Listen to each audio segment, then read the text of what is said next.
All right, welcome, welcome, welcome. This is the Daniel YouTube show. This is episode 2.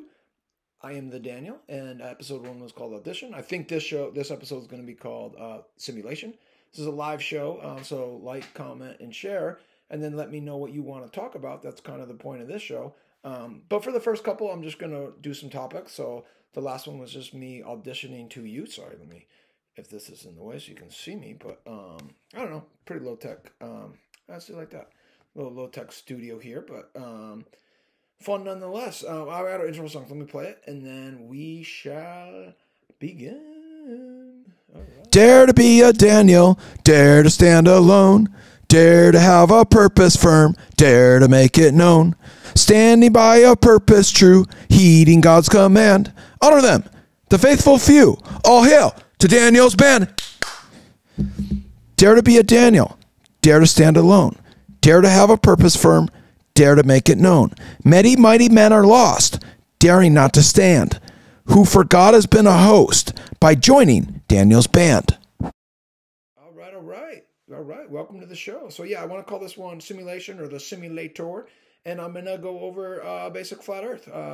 Flat Earth is one of my go-tos. It's a subject I like, and a subject I'm pretty knowledgeable in. So I thought I would explain it, and then I will explain the belief side of it. There is a science side of it that everybody always wants to argue. That's fine, but most people don't know what they believe. They are told something, and then all of a sudden they're like, think they know it because they saw a picture.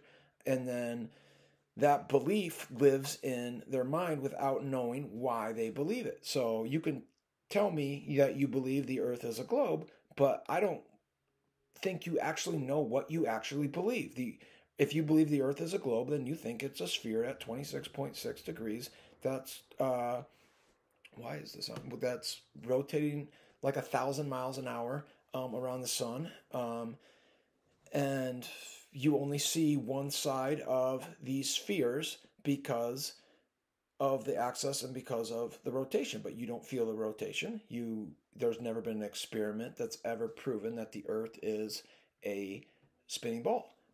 They've all failed. There was the Michelson-Morley experiments, Anderson-Gale experiments, and they all failed. Now, most people want to like dive deep into those experiments. You can go to the beach and you can take a camera and you can look into a ship and you can look past the ship and see the horizon.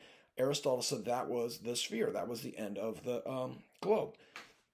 With a good zoom, you can zoom in and see that there's more land. That's not the sphere. So now, does that prove that there's a flat? No, but it disproves Aristotle's argument. So let's move on to the next point. The pictures, everybody's like, well, I'll just show you a picture of a sphere on my phone. Well, A, why isn't your sphere spinning? B, that was a CGI, computer-generated image. Blue Marble was the first one. If you look at these pictures from NASA and any other space agency, they're all different. There's a guy named Ron Simmons who admits on video that he used his imagination and he used Adobe Photoshop to make these images. Super interesting. So you don't have pictures, you don't have your experiments. So science is experiments, tests, observations. So what you observe through the pictures does not prove that the Earth is a sphere. What you see does not prove that it is a sphere. You observe a flat plane. So now let's unpack the flat Earth model. Flat Earth model is land out of water, and then the land is stationary, and then everything moves around us. So the ancients were under the impression that the position of the Earth in the cosmos was what they called geocentric. Geo meaning Earth, centric meaning center. So the center of existence. That soon became a sphere, and then that sphere soon became moving, and then that was moving around the sun, and then the sun was rotating around the universe. And it's all about belief to say that you're small and that you're meaningless and that this magic experience just happened and there's no meaning. And then the people that discover the meaning or that it is meaningless, they get the meaning.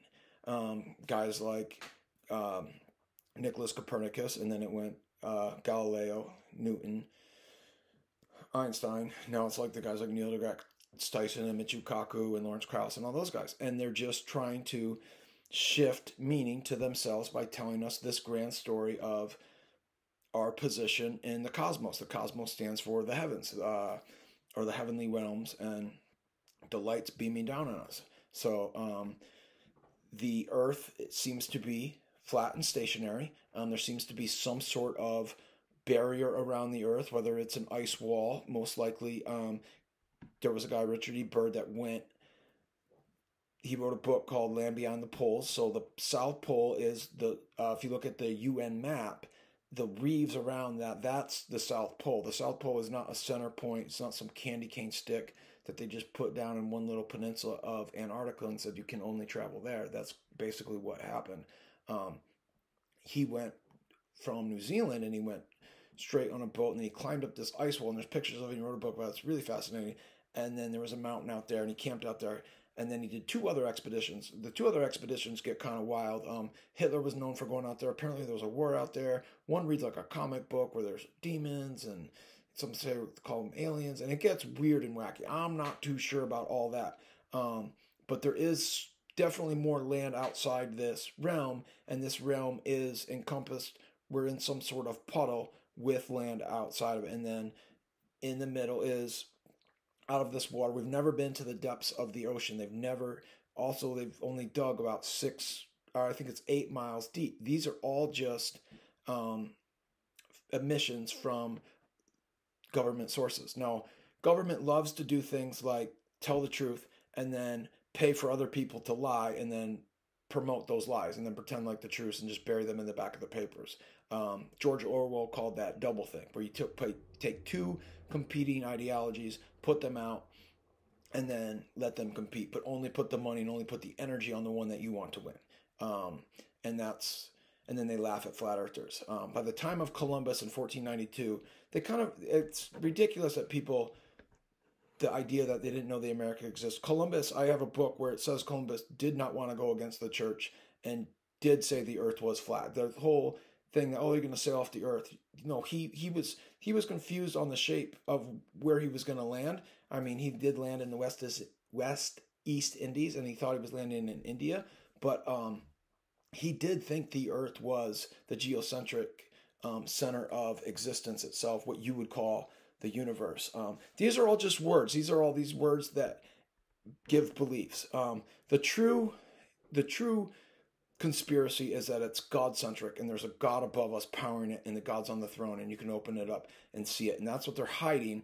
And with the wrong words, you can't see it and you can't contact this God. That's the real secret, and that's actually what people, I believe, are going to uncover in the future. But we haven't gotten there yet. We're just wrapping our heads around the fact that they lied to us. I believe that lie. I believe the earth was some sort of a sphere. And now I believe it's a flat stationary plane. Does it go on forever? I'm not sure.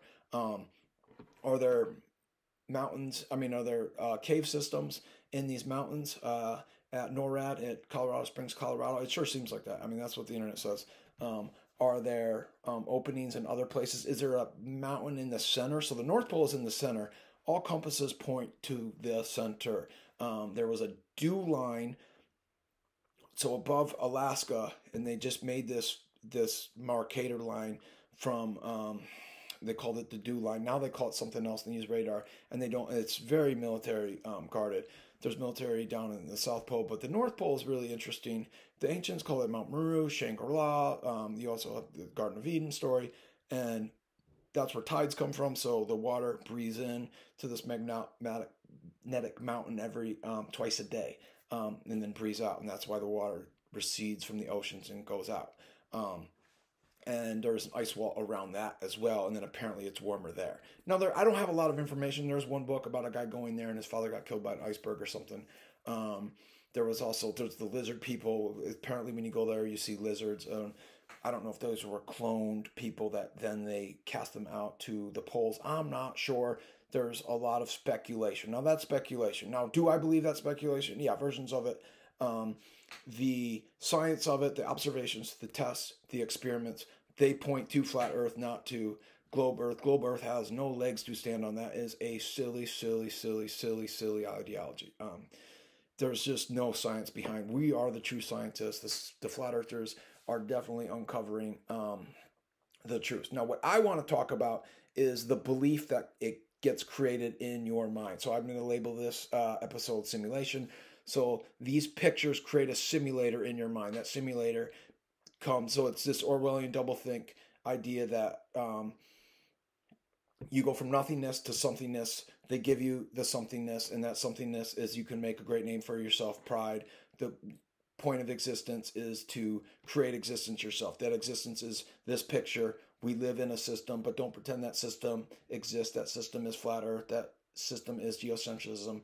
And then we're going to do globe earth. We're going to do spinning ball earth. And then even though you can't feel it, we're just going to pretend like it does. And then we're going to have these stupid jobs. And then through these stupid jobs, we're going to have these great, meaningful experiences.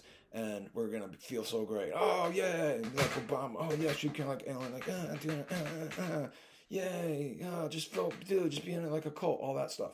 And people are like, yeah, I think we drank too much Kool-Aid. I think it's a lie. So that's the gist of it. That's the spirituality of it. They're just trying to get you to worship them by worshiping yourself and then following this lie. And they think they're going to somehow through science get everlasting life through some magic pill. Now the simulation is, there's computer simulators. The computer is a version of the brain, and that's just remaking regular life through computers. That's a simulation. The globe is a simulator of this earth. It's just a fake picture. The word simulate, it means to mirror, it means to act like this. And it's getting popular now with metaverse and all the other stuff that's starting to hear. So I decided to, focus on that word. The story of the Matrix is the religion of Gnosticism, where someone created a fake world within a world, and then some people found out, but they wouldn't name the God. They named the God as architect. The architect you can tap into and then become your own God. That's the lie. That's where the lie comes from. And then when you get the knowledge, when you get the information, then you create the world. But the world lives in people's minds. And then to control the mind, you use pictures. Before pictures, it was words. Through radio and then books. But then if you go back to all the ancient civilizations, you look at the hieroglyphics, you look at the pictures of the wall. Why were these people writing things on the wall? Why were they writing stick figures? And what were they writing? They were writing solar system. They were writing the sun in the center and all these little planets and stuff. They were doing heliocentrism. They were trying to steal God's creation and then not let people talk to God, the creator. And they're trying to take people down with them because they were possessed by these energy. You can go far and say it was like demons and demonic energy, or you can just say it was just some basic pride, was just some basic, just wanted to feel great, and then their job didn't make them feel great, so then they want to take everything down with them, and then they drew pictures on the walls to get everybody to pay attention to them. And that's basically all it is, and that's basically all life is. And then for whatever reason, people, when I was a little kid, I was indoctrinated by spinning balls through the cartoons. I was just the other day, I was hanging with my friends' kids, and we were watching some cartoon, and it was all little space pictures. And then I went to church, and for whatever reason, the pastor started talking about space. He started talking about universes and stuff, and I was like, this is ridiculous. That's a belief to deflect you from God. There is a creator God, so let me explain to you what they are simulating. The creator God is this power source that created life through his mouth, and then it was stolen from him. And then our whole existence, our whole life is him trying to intercede to us to steal back his creation. And then he did it through his son Jesus, who is the mediator to God, so we can be in his presence. Apparently his creation is too powerful for us as humans, and we're separated from God, and we can't see God, and our words are stolen from us, and we're under some spell, and we're living in some death state where we can't even communicate with this God. And Adam and Eve, in the story, he was with them in the garden. And when God said to them, who told you were naked? That's consciousness. Who told you were conscious? Who told you were dead? When you were a light source, you were beaming up from heaven and earth. They were connected, and then all of a sudden they weren't because you were doing it in man's ways. Who told you that? And they told themselves because they did something that separated them between man and God. Now, I'm going to get into that more on the next episode, and I'll talk about the microchips and the plan to totally get rid of God and the name of God and the theory of God and the concept of God from this world through the Islam teaching, through the self-righteous teaching through spirituality teaching, and then even taking Jesus and making him not a deity, more of a deity and not God himself. Jesus is God himself. He is a mediator to God. He is a version of God, but he is also God himself. He said all of those things, and the church for a long time believed that, but now they're going away from that, and then that is the Antichrist system. That's the beast system, and the beast system is the mark of the beast. And if you don't, if you say what I just said, and you say the opposite of what, if you don't say the opposite of what I said, you can't buy, you can't sell, and you can't do any commerce, can't eat, drink, and you will go to jail, and they will kill you, and they will throw you in the lion's den. And that's why I call myself Daniel. My name is Daniel, but I'm a Daniel, trying to speak the truth. But I'm not trying to like be a preacher or like say it in a way that you just. I mean, the Christians don't like this stuff. The Christians are self-righteous, and then the non-Christians, they just never heard this before, and so I'm just trying to say it the lightest and the easiest and the quickest way possible, but the best way for me to do that is in a conversation. So like, comment, subscribe, let me know, leave comments, do your thing, and I'll do my thing, and I will I'll talk to you. I want to talk to you. It's easier for you to produce me. I'm a producer. Someone asks me questions, and I can go off and explain different things. But people seem to like flat earth stuff, and I think people are getting more interested. So flat earth, with any conspiracy, there's an old saying from Gandhi that goes, first they laugh at you, then they argue with you, then you win. So I went through that same experience. When I first heard 9/11, I laughed at my buddy. No, I liked my buddy, and he told me about it. It was like around 2007. The 9/11 Commission had just come out. 9/11 Commission was the book that said what happened on 9/11, and it said that there was a third building that fell. That building was the Shulman Schultz building, the Tower 7, and it wasn't hit by any planes. And then they said it fell through the jet fuel, kind of spilled over from the other buildings and burned it down. If you look at pictures of that building, it looks like it fell from a controlled demolition. And that's what I learned. And then that's where I learned that there's people in government and people in media that lie. And then there's money houses that run media. And if you follow the money, you will understand that David Rockefeller owned all the media companies, or like 90% of them. Now Warren Buffett owns them all. And then there was these secret societies and secret groups of people running things, and David Rockefeller owned the 7 buildings, and then he sold it to Silverstein and made like $3 billion off the insurance claim. And I was like, okay, there's something there. This is interesting, and then if you go back to all the way back to 1492, and the Jesuits and the Greeks were obsessed with space, obsessed with it. The Catholic Church right now is obsessed with space. They have a telescope called Lucifer. Very interesting. You look at all their artwork at the Vatican, it's very satanic. It's like, okay. So they're building an Antichrist system. Now, Antichrist system, it's just a tilted stage. So you take the flat earth, and the flat earth is probably some sort of disc, some sort of circle, but it's down and it's flat and it's stationary, and it's the top layer of this existence. There's existence above us, heaven. And then there's this one, there's probably existence below us, hell. And then they tilt it. And then they spin it. And then they control your mind, and then for whatever reason it works, and then people think that I am a crazy person, and they don't know what they believe. They can't tell me what they believe. Most people can't name the 7 continents they live on. And then for me to tell them that Antarctica, and they're like, they don't even know what Antarctica is. Antarctica is to us flat earthers, is an ice wall. To them, it's supposed to be at the bottom of the sphere. There's a pole on the top and a pole at the bottom, the North Pole and the South Pole, and it's spinning on their axes. And when you look at the flight plans, they'd never go around Antarctica, never circumnavigated Antarctica, never go around the North Pole. And they just hide it and hide it and hide it. And people don't know this, and people are just naive, and it just comes from, I was there too, so I don't want to beat you up over it. But yeah, you guys are the ones that are, the joke is on you. The earth is flat, and it is stationary, and it is the center of existence.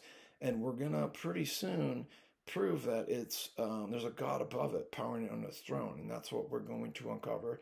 But that's in the later episodes. So stay tuned for that, and appreciate it. And we will talk to you next time. All right.